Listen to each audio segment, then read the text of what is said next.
Today I had the pleasure of interviewing Ms. Lisa Banton, and this is Carlos here with Poetic Expressions. And if you could just tell us a little bit about yourself, Lisa. All right. Well, I am a Toronto born R&B soul artist, and I'm a singer and a songwriter. And I've been doing it for quite some time on the whole independent level. But yeah, I've been doing it for a really long time, and just recently just dropped my EP, so I'm so excited about that. Ah, wow, that's awesome. That's awesome. Okay. Well, I will say right off the bat that when I first heard your single, "Let You Go," I immediately thought of Mary J. Blige. I mean, which is, I Hmm. hopefully you take that as a compliment because she's one of my favorite artists. And what was even more interesting about it was, you hear a lot of people say, "Oh, I wish she would go back to the My Life, Mary J. Blige." Everybody wants her to go back to that era of time.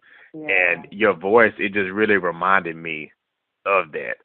And I was like, wow. I Yeah. mean, it just really just grabbed my attention. So is there something that you've heard before? And I mean, how do you feel about those comparisons? I mean, if you have or haven't heard that before. Yeah, I've been hearing it ever since I was started singing. Really? Oh. And yeah, yeah. So it's not a new comparison, but it's always a compliment to hear it because Mary J. Blige, along with a lot of other artists that came out in that time and before my time, have really inspired the type of artist that I am. So when people do say it, it doesn't bother me. The only thing I do hope and wish for the future is that people listen past the comparison and hear what I have to offer, which is usually what happens. Right, right. Okay. Okay, and then I have to ask, what was your inspiration behind the song "Let You Go," or what were you feeling at that time, or what drove you to write that song? Well, Let You Go is definitely off a real, like, personal experience where I was trying out this whole long distance relationship thing, which apparently a lot of people have done, which I didn't know until I put the song out and started talking about it. But it was a long distance relationship, and it was really good. We were really good together, and it was working until I decided that it wasn't working for me anymore, and I wanted to move to the next level.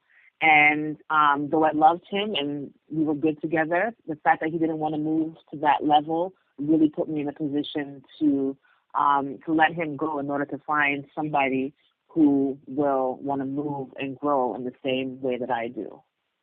Right, right. Yeah, so that was the inspiration behind that song.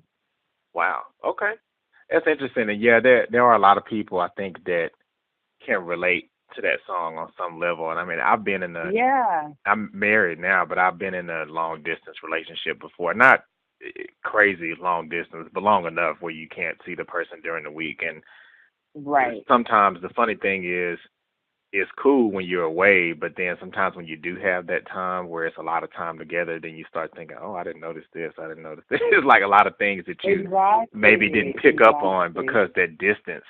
It's a catch 22. It's a Yeah. bad thing, but sometimes it's a good thing because you you kind of have it keeps the fairy tale going, I guess, if you will. Yeah, that's exactly what it was, Hmm. and it was nice. It was really good, and as the years went on, I started to grow as a person and really realize what I want as a woman. Hmm. And when I made that known, he wasn't on the same page, and that was okay. But I wasn't going to stay with somebody who wasn't willing to go where I needed the relationship to go. Right, right. Yeah.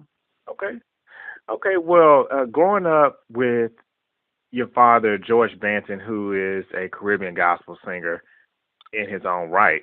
Were there any struggles that you had to endure as far as maybe getting his approval to sing R&B music? I mean, we hear a lot of stories of people who maybe were influenced or come from gospel roots in some respects, and then if they end up doing R&B, then it's a big deal. It's hard for them to make that transition sometimes. So how was that? Would you say Hmm. for you? There was absolutely no problem Oh with wow. that whatsoever. Just because my dad started singing gospel like before I was even born, but the music that I grew up seeing him do ironically, was soul music because he decided to kind of venture into that for a certain part of his career. And so the music that I saw him doing was love songs. It was soul and R&B music. And then he left that and went back to his roots, so to speak, and went back into the gospel. So when I started doing my music, my R&B and my love songs and everything, he was 100% supportive of everything that I do. So it was never really an issue. Oh, that's awesome. That's a great thing. And has gospel music ever been something that you thought of? No, it hasn't. Just because I wasn't heavily raised in the church, so it wasn't anything that really appealed to me. Just in that I don't want to be singing about something that isn't a major part of my life and my daily life. Right. Okay.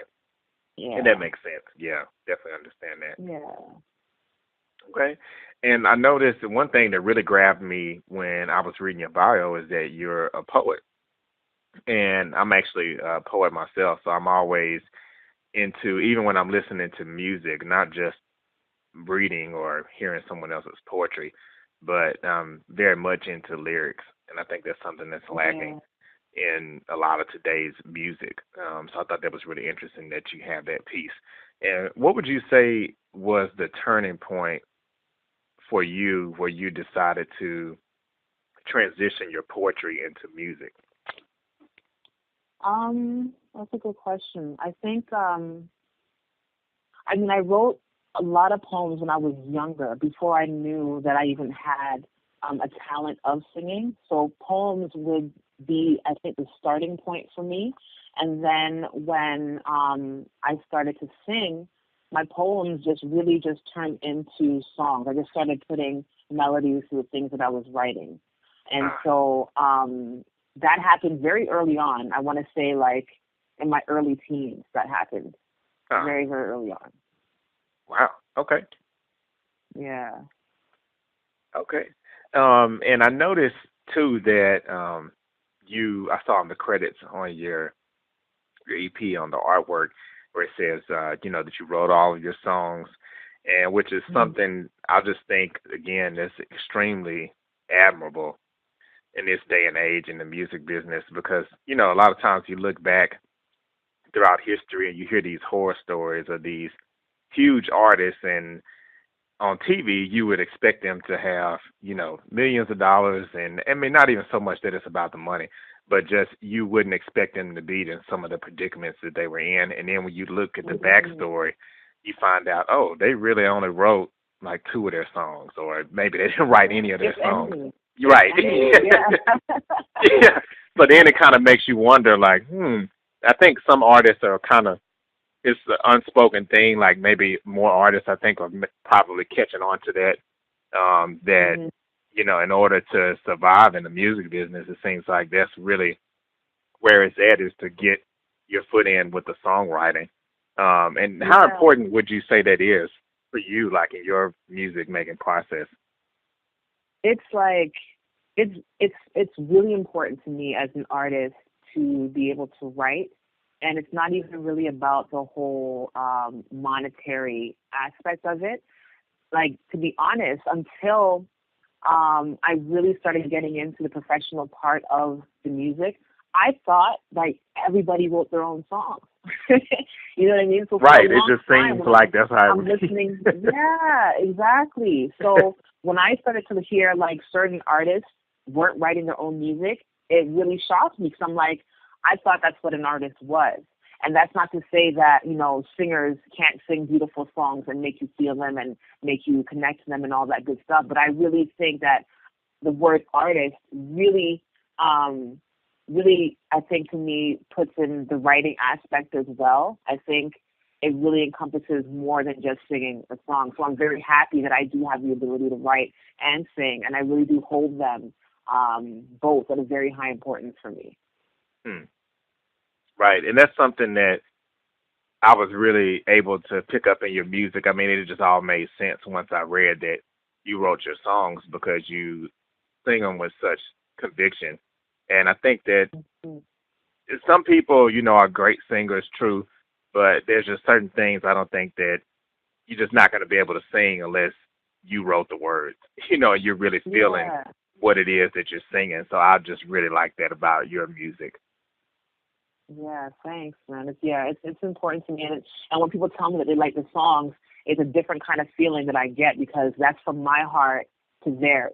You know, that's like specifically from my heart and my feelings and my mind. And if people connect to that, it really makes me feel like I'm doing something right. So I appreciate you actually looking into the fact that I do write my own stuff and appreciating that.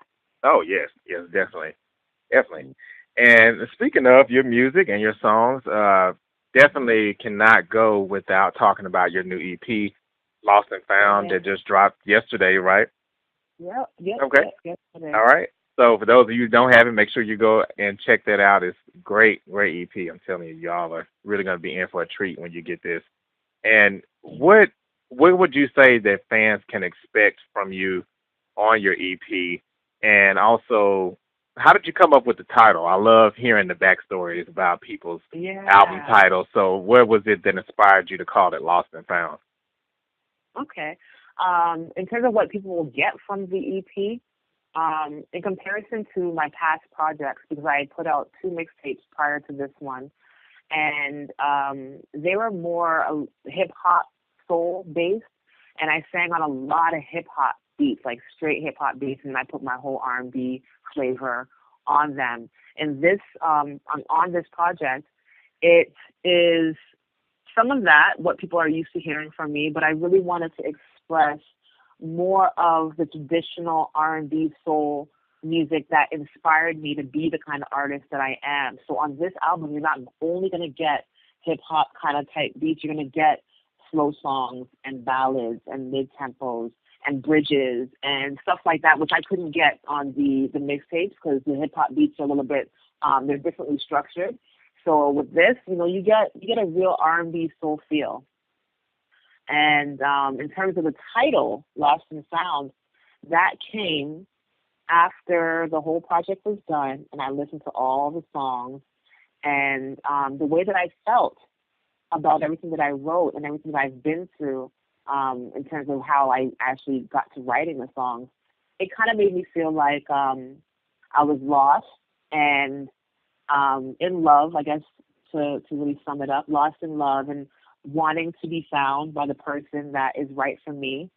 And ironically, after listening to it even more and more and more, it's looking like I was lost and kind of finding myself and making sure that I get what it is that I want for myself and being more sure than I ever was um, before in the past. So it's kind of a double meaning now, which is Ah, weird. So I had one set meaning, but it's grown on me, and I've really adjusted my thinking and felt like, you know what, I was lost, and I think I'm finding myself, and that's what I get from the songs, and I hope people get that from the music as well. right. Wow. Wow. That's awesome. Okay. Yeah. And you mentioned this. You kind of actually led me into my next question. You have a really true, especially here on this EP, a really true soulful, just really rich R&B sound, and I think that's something that's rare and is missed. At least it's missed by me. I'll say that in Yeah. music industry today. And everybody wants to be. Now the thing is techno or pop, and when T Pain was out, everybody was doing the voice box, and so it's very trendy.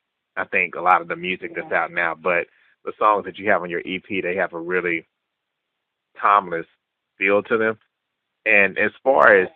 female R&B artists go, how do you think those roles, just from watching and then being in the music industry yourself, how do you think the role of the female R&B singer has changed over the years? Like maybe what are some of the Mm. misconceptions or stereotypes or things that you want to, even create for yourself as an R&B a female artist?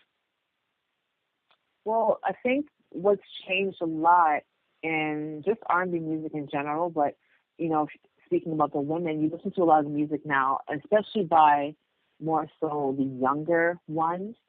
R&B used to be music that you can express how you feel, how you love, how you hurt, how, somebody hurt you and how you hurt somebody else. And it was really about the trials and tribulations and the good times of love. And now when you listen to music, it's less about the love. I think it's a lot more about sex, Right. and boldly about sex. And also a lot of the topics seem to have a little less substance than I think the music that I grew up on used to have. So I think those are major differences by a lot of the more popular artists. But in terms of the whole R&B genre, R&B soul genre, there's still a lot of artists that are still bringing the type of music that I'm familiar with and the type of music that I want to bring, such as like a Jasmine Sullivan, Fantasia, Oh, yeah. Let It Be, those type of artists. They're definitely still keeping that type of music intact, and I want to be part of that movement. Well, you are. You're doing it. You're definitely doing it. Yeah, you're doing a Yeah, I great job definitely of want to that. be part of that movement. Right. Right. And it's funny that you say that. I think one thing that you said is very key is that a lot of the female R&B artists that are out now, a lot of the music that they're talking about, it really doesn't have any substance. Not Yeah, only is it maybe, it's one thing to be overly sexual, but then it's another thing to be, uh, to give fans or give listeners something that has no substance, and not to down this artist. I like her a lot. I think she has some cool songs, but I just heard this week, I don't know if you've heard it, Rihanna's new song, "B Better Have My Money." yes, I've heard it. I've heard Yeah, it. and I was like, what? I mean, again, I like her, and I think part of her whole formula is pushing the envelope. So I get that, but at the same time, it was just kind of like, really, is this a real song? I mean, I was just really blown away that she really, and then not only it was a song, it's a single. So it's like, oh, this is something Yeah, you're like really trying to put through mass promotion. I didn't get it, but yeah. And you know what? In mentioning even that song and songs like that, there's a time and there's a place for all types of music, right, and like a Rihanna song like that. I mean, I like Rihanna, and she has a lot of songs that I would love to listen to and dance to at a club. But right, I may not listen to that when I wake up first thing in the morning. You know what I right. mean? Yeah, that's true. So I definitely want to be that kind of artist where you can wake up and listen to my song and feel something and get something from that helps you with your day or helps you feel better about something or helps you feel like you're not alone in something. That's definitely the type of music that I wanna get out there. Okay. Wow. All right. Well, getting a little bit more into the EP a little bit. I don't want to give away Hmm. too much for those who Okay, haven't yeah. heard it, but I do want to ask about one song in particular. It's actually one of my favorite songs, and it's called "She Will." And Okay. in the song, when I was listening to it, it sounds like, maybe, and correct me if I'm wrong, but maybe uh, entertaining the possibility of rekindling an old flame. Pretty much, Yeah, you know, you broke up with the guy, and I then did. for however long period of time, of course, it's not definite in the song, but however long the period of time was, then this guy has, moved on in a sense. So, Yeah. and then the gist of it is, she can't love you better than I can. So Yeah. it's, I mean, I just say lyrically, I mean, just like I said, that's one of my favorite songs as far as, it was just a really interesting song lyrically and um, just conceptually and everything. Because I've heard that concept before where people will say, oh, this person is not as good to you as I can be. But then, and I almost didn't catch it the first time I heard it, but then when I listened to it again, I was like, wait a minute, she broke up with him. And then, so that made it more interesting Yeah. to me when I heard that part. Yeah. Yeah, I mean, really, some women make mistakes too, and that's what I was really trying to show. Like, a lot of times men are hurting females and they're like, please take me back. But you know what? I broke up with him. I was mad, but I didn't think you were going to really go find somebody else like 10 minutes later. You know what I'm saying? Right, Like, right. come on. Yeah, so that's, yeah. You Okay. got it. You got it, though. You got everything on point. That's exactly what happened in the song. Okay. Okay. Well, no, I was just checking. I wanted to make sure I had it right, but no, I just love that whole concept, and I appreciate that. I'll say I want to commend you for that too, because another thing that we see that's such a big trend in music, especially from females, I wouldn't even say necessarily R&B, but just across the board. There's a lot of songs that are male bashing.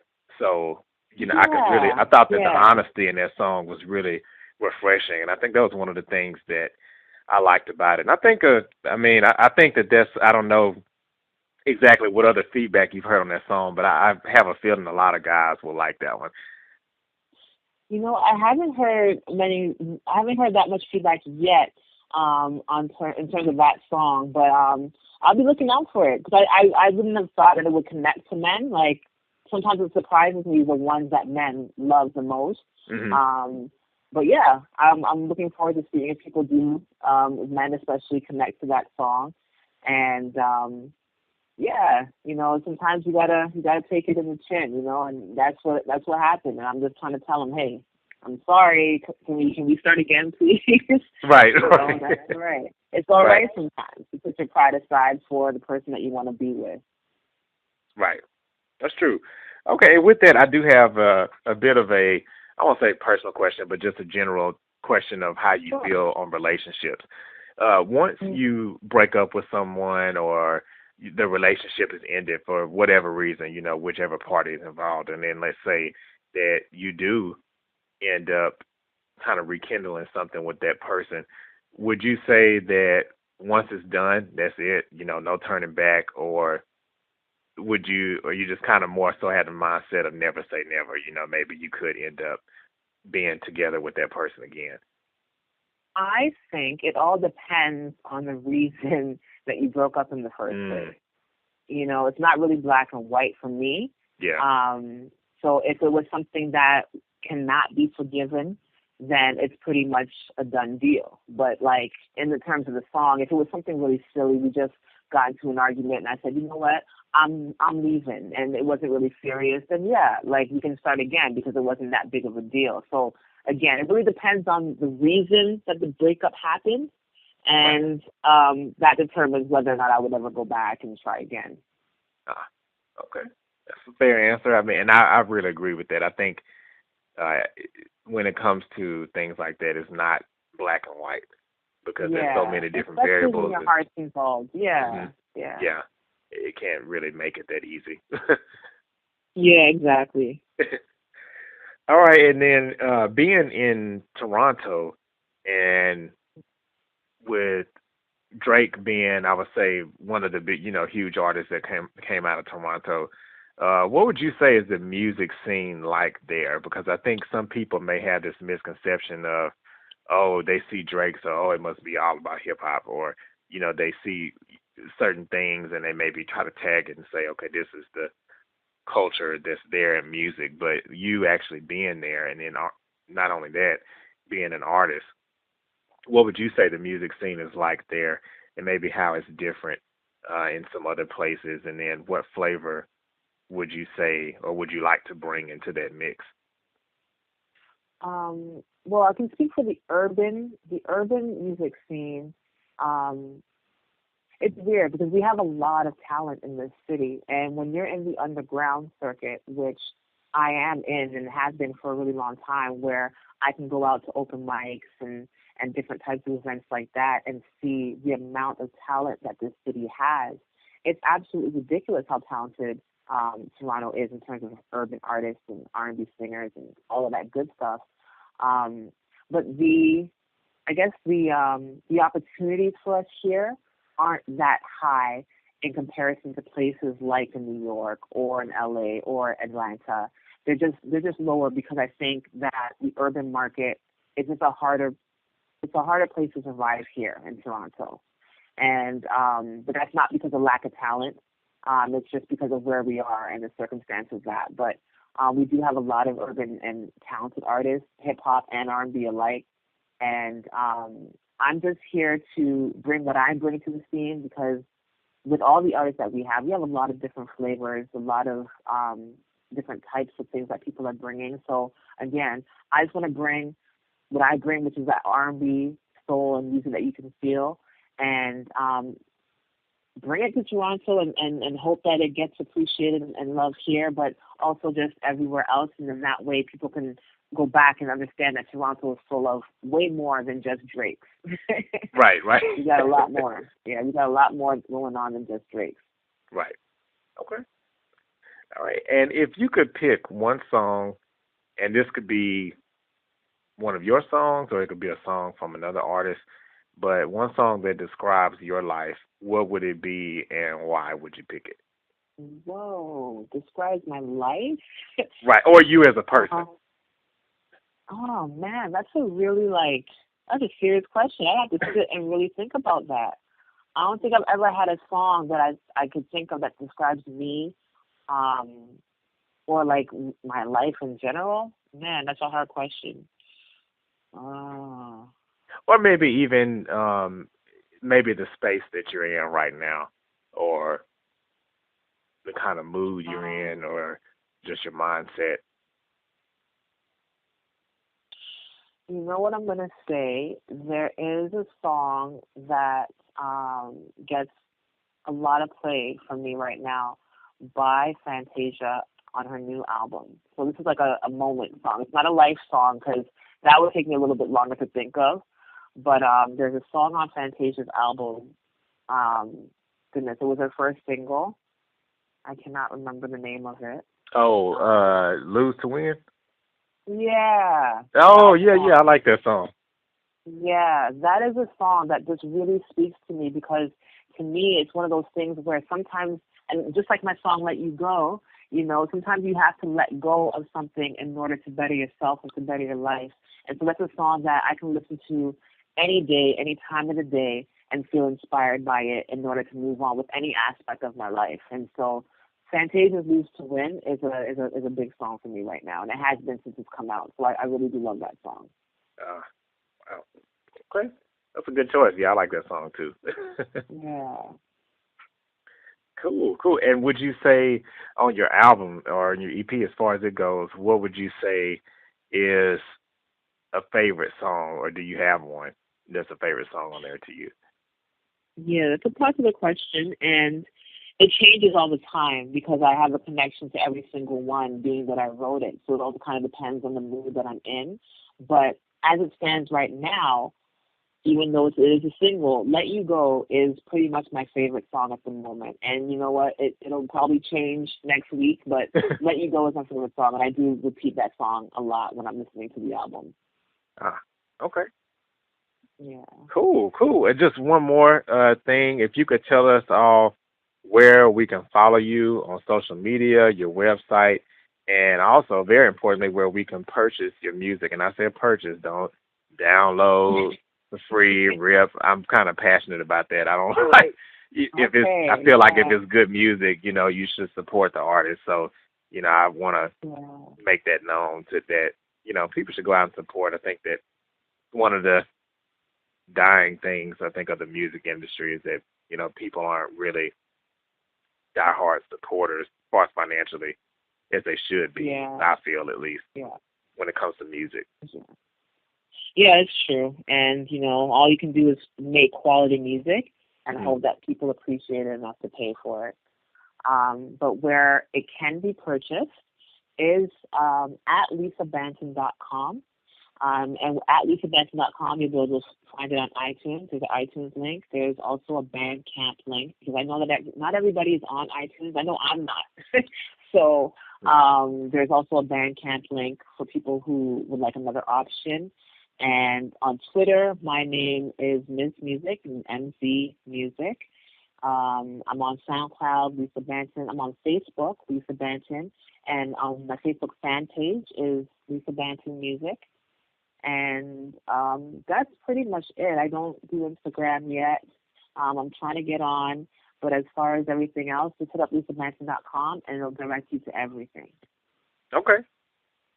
That's great.